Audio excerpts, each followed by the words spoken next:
This is our 40-gallon freshwater tank that is going to live here. This is the outline of the bed. This is our accumulator. I think that's the water pump. I'm not sure. Plumbing is Stefano's thing.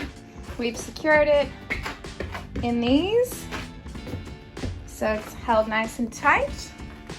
And then the hose will go to outside the bus in this beautiful wall we just painted.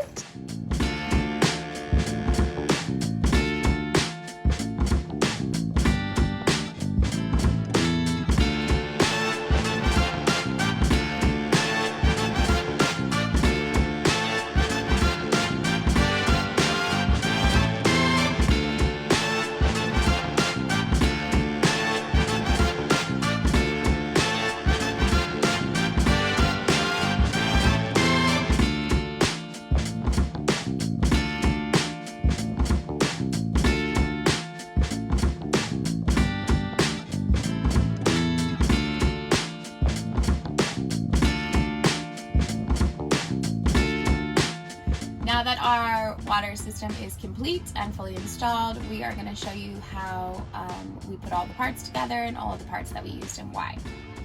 So water comes in first into the system via our infill hole in the back of the bus. It comes through this 1.5-inch hose into our freshwater tank. We bought our freshwater tank from Class C Customs and we're super happy with it. We also got our gray water tank from there.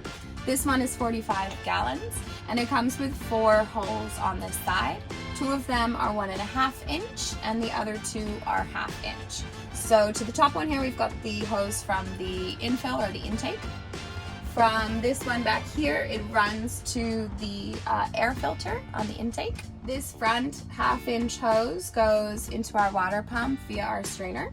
And the back 1.5-inch hose runs outside the bus through these holes that were conveniently already in our bus into a valve so that we can release the water tank if we need to for any reason empty it or clean it. We can easily do that from outside the bus. Before our water pump, we have the strainer. The strainer you have to buy separate. It doesn't come with the water pump, and this is to prevent any like rocks or debris from entering the water pump. The water pump also has an electrical attachment, and we ran this along the walls up next to the sink where we have an on and off switch for the water pump. So we always turn it off when we're not using it.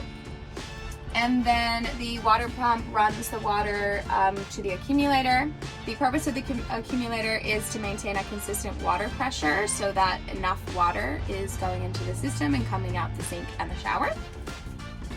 And then we've ran PEX piping from the accumulator to the hot water heater, and then from the hot water heater to the sink and the shower as well. We have an electric hot water heater. It's a Bosch. It's a 3.2 gallon. Is that right? It's a 3.2 gallon hot water heater. And that also has a release hose, this one here, that runs to the outside of the bus as well in case too much pressure is built up inside the water heater and it needs to come out. We have not had that happen though. We have linked all of our favorite Amazon products for our plumbing system in our description if you want to shop them. Please feel free to comment if you have any questions or want to know how we did anything or what you think, and we'll see you next time.